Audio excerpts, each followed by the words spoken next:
Akashvani Devikulam spice FM.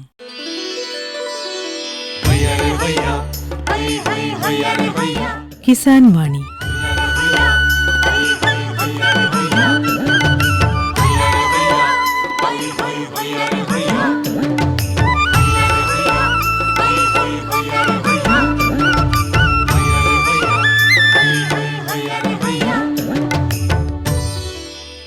എല്ലാ ശ്രോതാക്കൾക്കും കിസാൻ വാണിയിലേക്ക് സ്വാഗതം.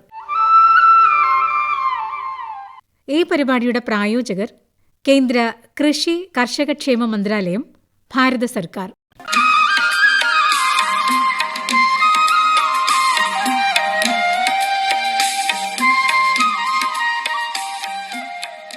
പ്രിയ ശ്രോതാക്കളെ, ഇന്നത്തെ കിസാൻ വാണിയിലേക്ക് സ്വാഗതം.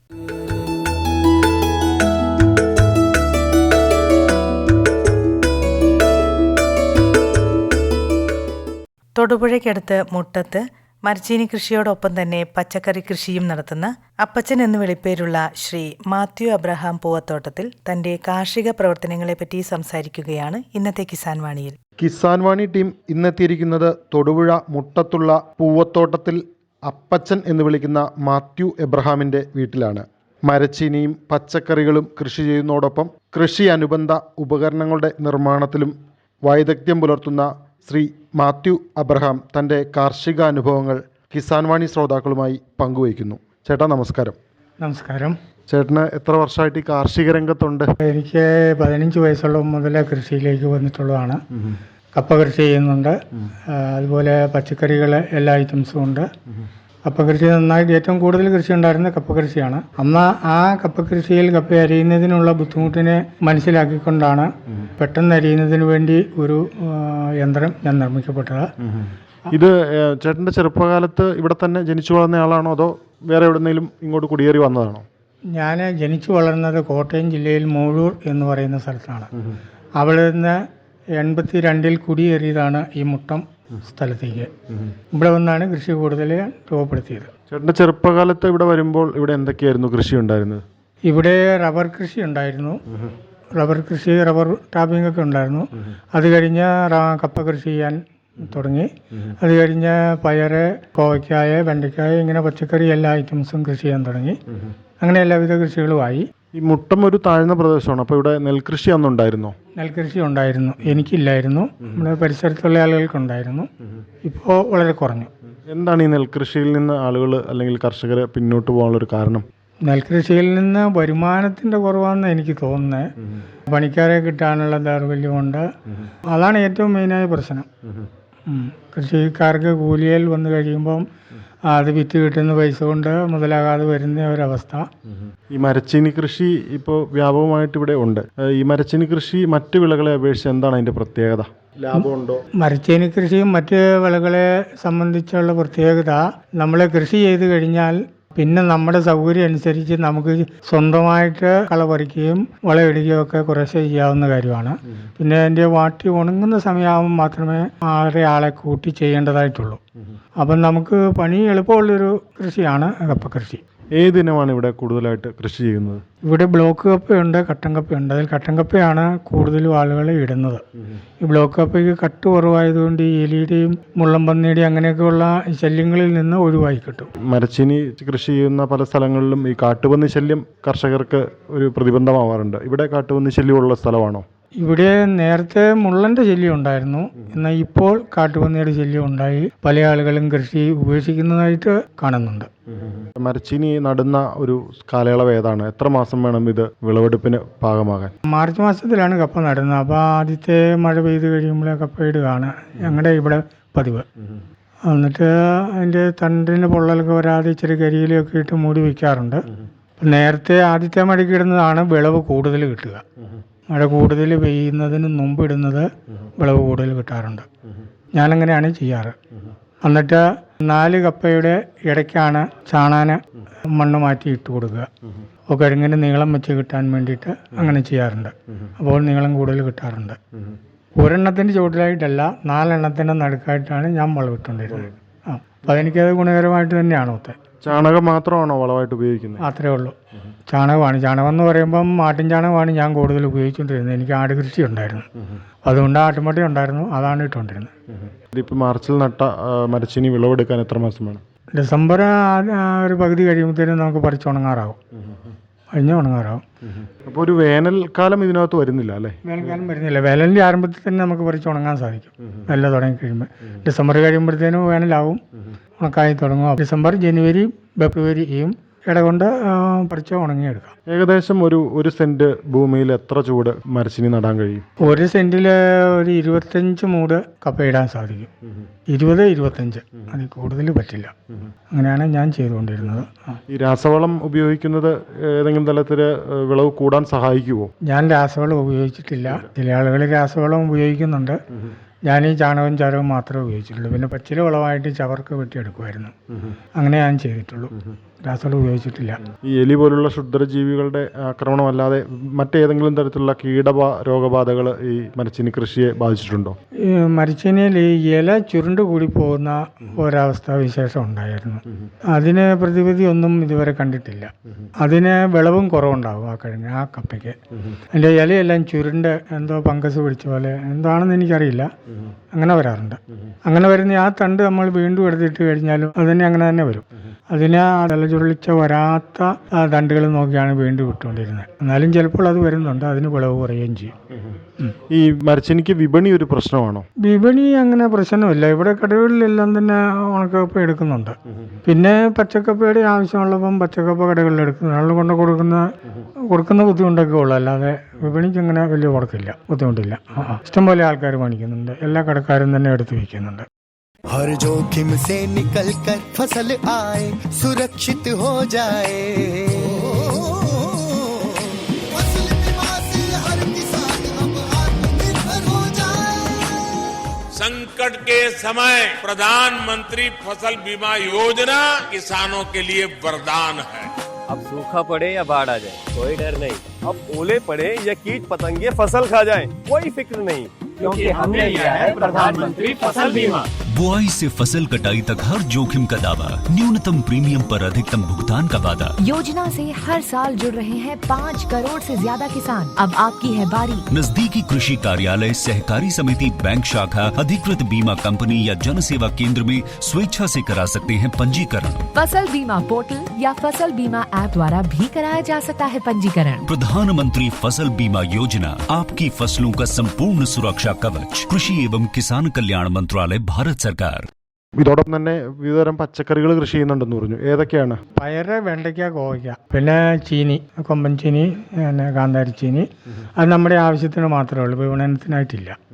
ഏതിനം പയറാണ് കൃഷി ചെയ്യുന്നത്? മറ്റൊരു പയറ്, പിന്നെ നമ്മുടെ നാടൻ പയറുണ്ട്, കുറ്റിപ്പയർ, പഴയ ഇഞ്ചി പയർ, അങ്ങനെയൊക്കെയുള്ള അതാണ് കൂടുതൽ ചെയ്യുന്നത്.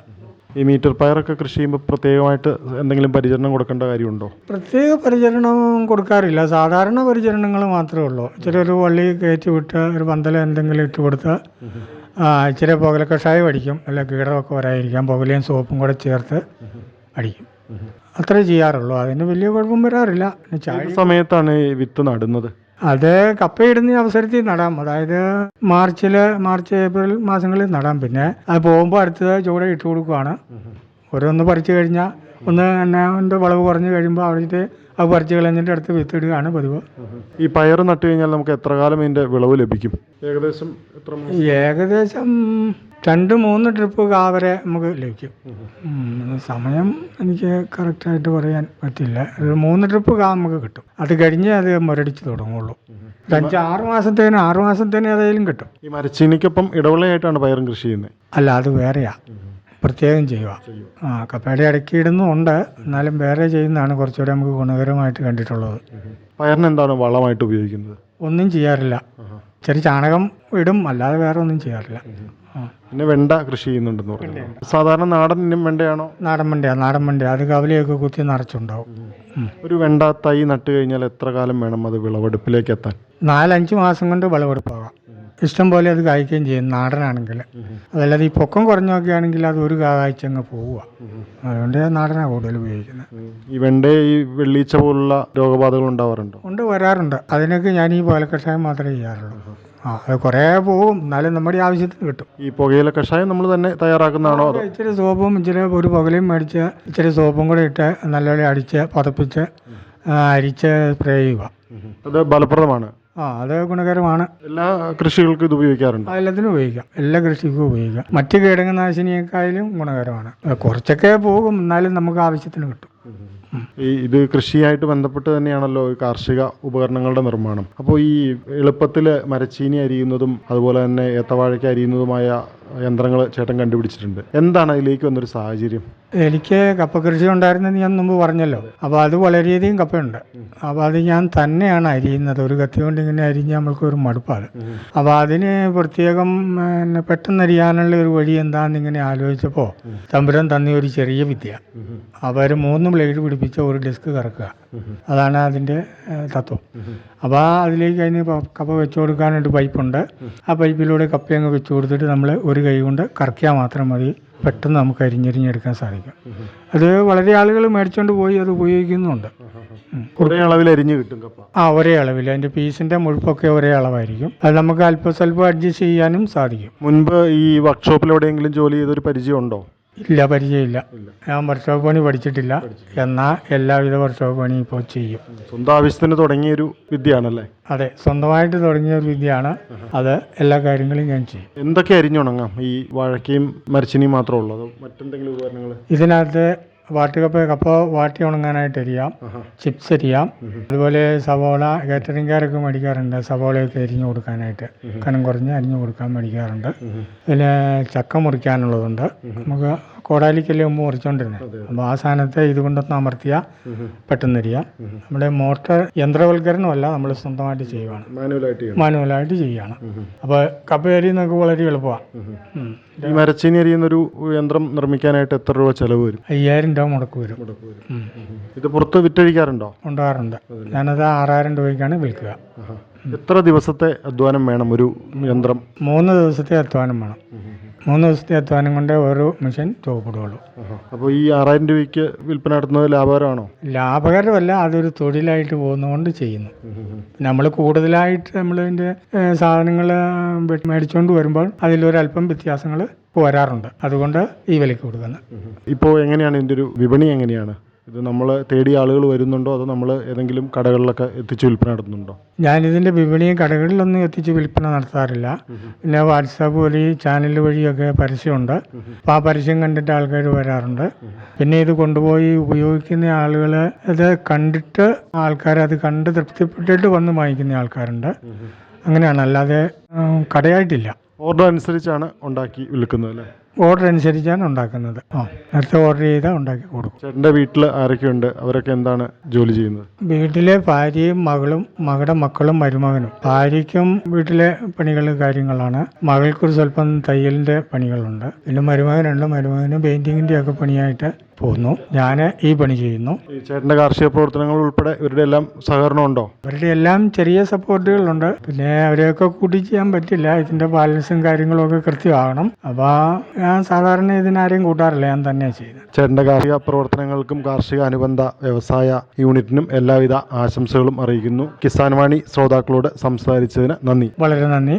തൊടുപുഴ മുട്ടത്തെ സമ്മിശ്ര കർഷകനായ അപ്പച്ചൻ എന്ന് വിളിപ്പേരുള്ള ശ്രീ മാത്യു അബ്രഹാം പൂവത്തോട്ടത്തിലുമായി ഇതുവരെ സംസാരിച്ചത് അനുരാജ്. പ്രധാൻമന്ത്രി കിസാൻ സമ്മാൻ നിധി ഈ പദ്ധതിയിൻ കീഴിൽ 2 ഹെക്ടർ വരെ കൈവശ ഭൂമിയുള്ള കർഷക കുടുംബത്തിന് 6000 രൂപ പ്രതിവർഷം നൽകുന്നതായിരിക്കും. അർഹരായ കർഷകർക്ക് 2000 രൂപ വീതം 3 തവണകളായി നേരിട്ട് അവരുടെ അക്കൗണ്ടിൽ നിക്ഷേപിക്കുന്നതായിരിക്കും. ഈ ചെറുകിട നാമമാത്ര കർഷക കുടുംബങ്ങളെ സംസ്ഥാന സർക്കാർ തെരഞ്ഞെടുത്തുകൊണ്ടിരിക്കുകയാണ്. ഈ പദ്ധതിയുടെ മുഴുവൻ ചെലവും ഭാരത സർക്കാരാണ് വഹിക്കുന്നത്. പ്രധാനമന്ത്രി കിസാൻ സമ്മാൻ നിധി കർഷകരുടെ കൃഷിപരമായ പുതിയ അഭിമാനം. കൃഷി കർഷക ക്ഷേമ മന്ത്രാലയം, ഭാരത സർക്കാരിൽ നിന്ന് ജനതാൽപര്യാർത്ഥം. കിസാൻ വാണിയിൽ ഇനി കാർഷിക അറിവുകൾ കേൾക്കാം. മരങ്ങളിലെ ജൈവ കുരുമുളക് കൃഷി. ഇന്ത്യൻ കാർഷിക സമ്പദ്ഘടനയിൽ കുരുമുളക് കൃഷിക്ക് വളരെയധികം പ്രാധാന്യമുണ്ട്. കറുത്ത പൊന്ന് എന്ന പ്രാചീന കാലത്ത് തന്നെ കുരുമുളക് അറിയപ്പെട്ടിരുന്നതും അതിൻ്റെ പ്രാധാന്യം കൊണ്ട് തന്നെയാണ്. അതുതന്നെയാണ് വിദേശ രാജ്യങ്ങളെ ഇന്ത്യയിലേക്ക്, പ്രത്യേകിച്ച് മലബാറിലേക്ക് ആകർഷിച്ചിരുന്നത്. പണ്ട് ഓരോ വീടിൻ്റെയും നാലരുകിൽ കമുകിലും ഫലവൃക്ഷങ്ങളിലും കുരുമുളക് വള്ളിയുണ്ടായിരുന്നു. നമ്മുടെ കാലാവസ്ഥയും മണ്ണും കുരുമുളക് കൃഷിക്ക് വളരെ അനുയോജ്യമാണ്. നമ്മുടെ വീട്ടുവളപ്പിലും പറമ്പുകളിലും കാണുന്ന തെങ്ങ്, കവുങ്ങ്, മാവ്, പ്ലാവ്, മുരിങ്ങ, മുരിക്ക്, ശീമക്കൊന്ന തുടങ്ങിയ എല്ലാ മരങ്ങളിലും ഇവ അനായാസം വളരും. ഇനി മരങ്ങളില്ലാത്ത വീടുകളിൽ പോലും ചട്ടിയിൽ കുരുമുളക് വളർത്താം. കുരുമുളക് ഇനങ്ങൾ. കേരളത്തിൽ ഏറ്റവും പ്രചാരത്തിലുള്ള ഇനങ്ങൾ കരിമുണ്ടയും പന്നിയൂരുമാണ്. തെക്കൻ കേരളത്തിൽ കൊറ്റനാടനും മധ്യ കേരളത്തിൽ നാരായക്കൊടിയും വയനാട്ടിൽ ഐമ്പിരിയനും ഇടുക്കിയിൽ നീലമുണ്ടിയും വടക്കൻ കേരളത്തിൽ ബാലൻകോട്ട, കല്ലുവള്ളി എന്നിവയും കൂടുതൽ പ്രചാരം നേടിയിട്ടുണ്ട്. കോഴിക്കോട്ട് ഭാരതീയ സുഗന്ധവിള ഗവേഷണ കേന്ദ്രത്തിൽ നിന്നും പന്നിയൂർ ഗവേഷണ കേന്ദ്രത്തിൽ നിന്നും അത്യുൽപാദനവും ഗുണമേന്മയുമുള്ള അനേകം ഇനങ്ങൾ വികസിപ്പിച്ചെടുത്തിട്ടുണ്ട്. ഇവയിൽ കരിമുണ്ട, പന്നിയൂർ 6, പന്നിയൂർ 7, ശുഭകര, ശ്രീകര എന്നിവ എല്ലാ പ്രദേശങ്ങളിലും ഒരുപോലെ കൃഷി ചെയ്യാവുന്നതും തേവം, ഗിരിമുണ്ട, മലബാർ എക്സൽ, ഐമ്പിരിയൻ എന്നിവ ഉയർന്ന പ്രദേശങ്ങളിൽ കൃഷി ചെയ്യാവുന്നതും പന്നിയൂർ 2, പന്നിയൂർ 5 എന്നിവ തണലിനെ പ്രതിരോധിക്കാൻ കഴിവുള്ളതും നീലമുണ്ടി, IISR ശക്തി, IISR തേവം എന്നിവ ദ്രുതവാട്ടത്ത് പ്രതിരോധിക്കാൻ കഴിവുള്ളതും പൗർണമി, നിമാവിരയെയും സാവധാനവാട്ടത്തെയും പ്രതിരോധിക്കാൻ കഴിവുള്ളതുമാണ്. പന്നിയൂർ 1 തുറസായ സ്ഥലങ്ങളിലേക്ക് അനുയോജ്യമാണ്. കൃഷിരീതി. പുതുമഴ ലഭിക്കുന്നതോടുകൂടി വീട്ടുവളപ്പിലുള്ള വൃക്ഷങ്ങളുടെ വടക്കുഭാഗത്ത് കുരുമുളക് ചെടികൾ പിടിപ്പിക്കാം. അതിനായി ചുവട്ടിൽ നിന്ന് ഒരടി വിട്ട് 1.5 അടി ചതുരാകൃതിയിലുള്ള കുഴിയെടുത്ത് അതിൽ ഉണക്കിപ്പൊടിച്ച ചാണകം അല്ലെങ്കിൽ മണ്ണിര compost 5 kilo, 150 gram rock phosphate അല്ലെങ്കിൽ എല്ലുപൊടി, മേൽമണ്ണ് എന്നിവ കൂട്ടിക്കലർത്തി വെള്ളം കെട്ടിനിൽക്കാത്ത രീതിയിൽ കൂനയായി മൂടേണ്ടതാണ്. തിരുവാതിര ഞാറ്റുവേലയിലാണ് കുരുമുളക് തൈകൾ പിടിപ്പിക്കാൻ പറ്റിയ സമയം. ഇതിനായി മുമ്പേ തന്നെ നഴ്സറി തൈകൾ തയ്യാറാക്കാം. കാലവർഷം തുടങ്ങിയതിനു ശേഷം നടാനുള്ള കുഴികളിൽ 1 കിലോ വേപ്പിൻ പിണ്ണാക്ക്, 50 ഗ്രാം ട്രൈക്കോഡർമ എന്നിവയിട്ട് വീണ്ടും മണ്ണിളക്കി നല്ലവണ്ണം കൂട്ടിച്ചേർത്തതിന് ശേഷം വേര് പിടിപ്പിച്ച നല്ലയിനം കുരുമുളക് വള്ളി 2 എണ്ണം വീതം നടേണ്ടതാണ്. തെങ്ങിലാണ് കുരുമുളക് പടർത്താൻ ഉദ്ദേശിക്കുന്നതെങ്കിൽ തെങ്ങിന്റെ തടത്തിന് പുറത്ത് വടക്കു ഭാഗത്താണ് കുഴിയെടുക്കേണ്ടത്.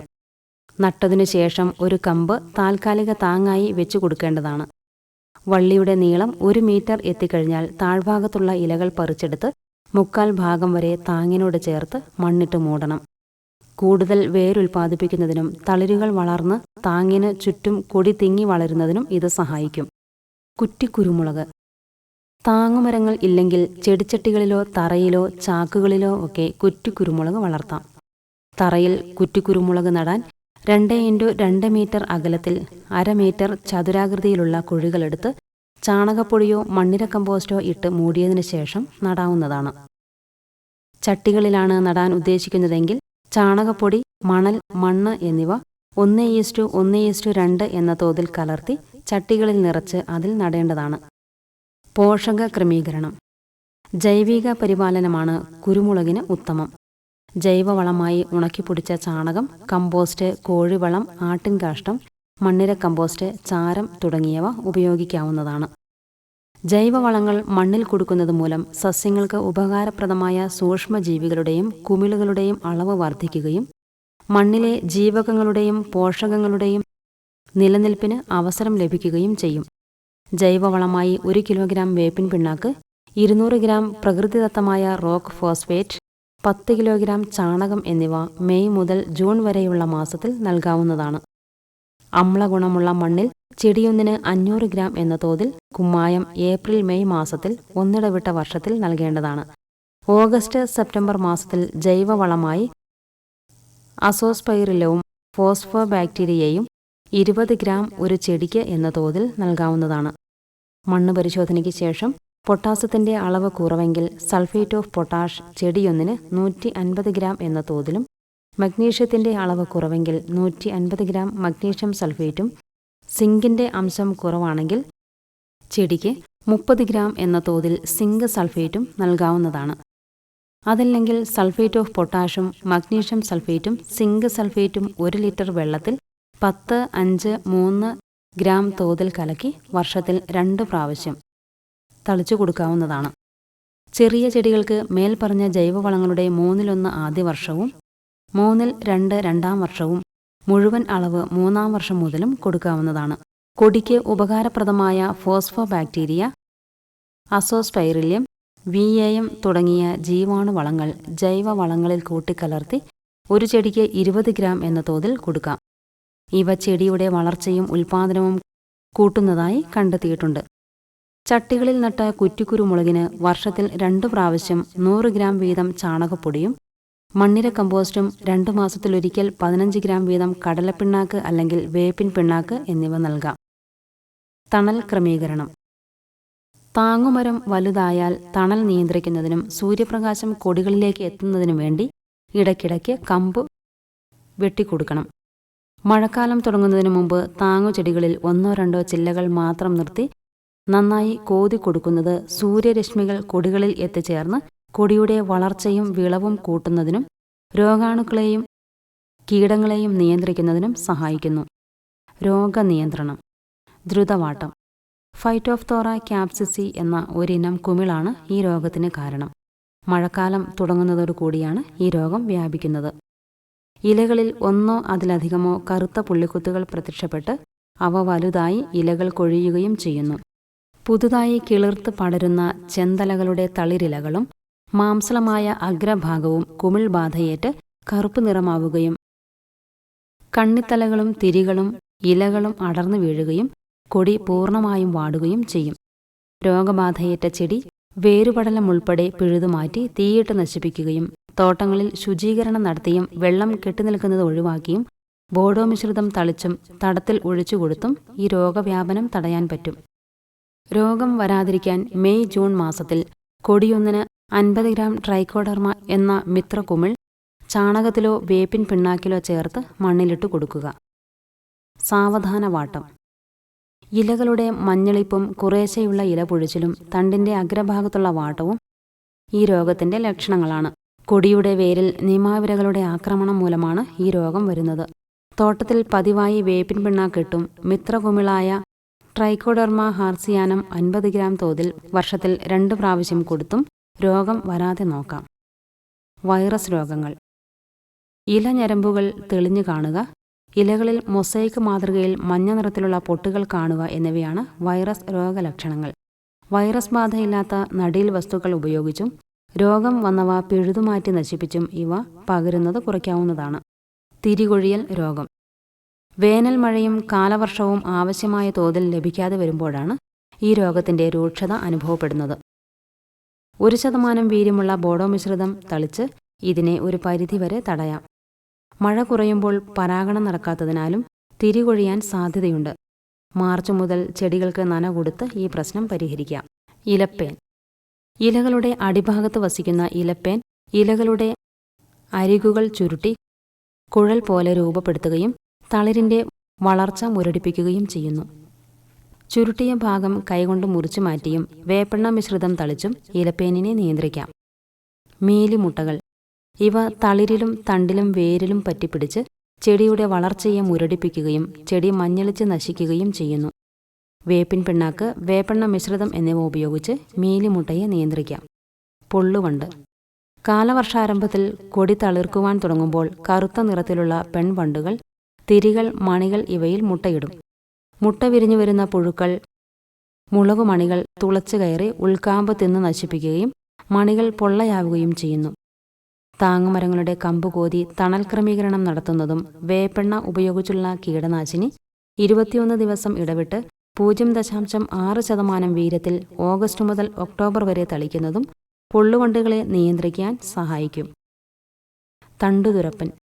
പുതുതായി തളിർക്കുന്ന അഗ്രഭാഗം തുരന്ന് ഉൾഭാഗം തിന്നു നശിപ്പിക്കുന്നത് മൂലം മുകുളങ്ങൾ കരിഞ്ഞ് ഉണങ്ങും. വേപ്പെണ്ണ തളിച്ച് തണ്ടുതുരപ്പനെ നിയന്ത്രിക്കാവുന്നതാണ്. വിളവെടുപ്പും സംസ്കരണവും.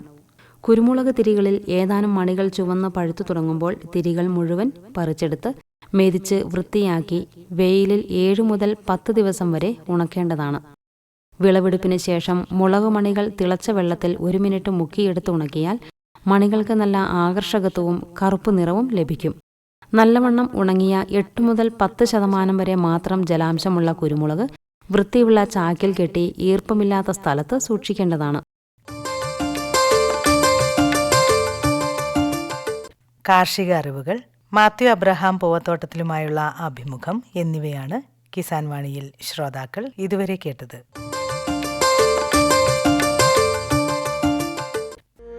सूखा हो या बेमौसम की बरखा हो, कीड़ा लगे खेत में या दुविधा हो, बहुत ही कम प्रीमियम पे पूरी हो भरपाई, फसल बीमित रहे कटाई के बाद भी भाई। हाँ, ऋणी या अऋणी अब हर किसान लाभ उठाए, एक मौसम एक दर है, सब किसान बीमा कराए, प्रधानमंत्री फसल बीमा योजना से हर किसान मुस्काए।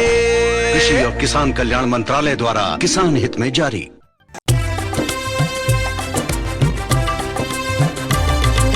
സഹകരണത്തിൻ ബലത്തിൽ വികാസത്തിനു ചുവടുവയ്ക്കാം.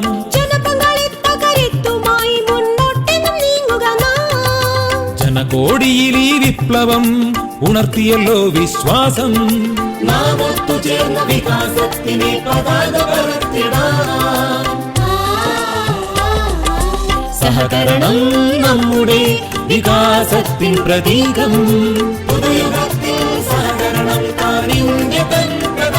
കൃഷി മന്ത്രാലയം, ഭാരത സർക്കാരിൽ നിന്ന് ജനതാൽപര്യാർത്ഥം. ഈ പരിപാടിയുടെ പ്രായോജകർ കേന്ദ്ര കൃഷി കർഷകക്ഷേമ മന്ത്രാലയം, ഭാരത സർക്കാർ. എല്ലാ കിസാൻ വാണി ശ്രോതാക്കൾക്കും കൂപ്പുകൈ.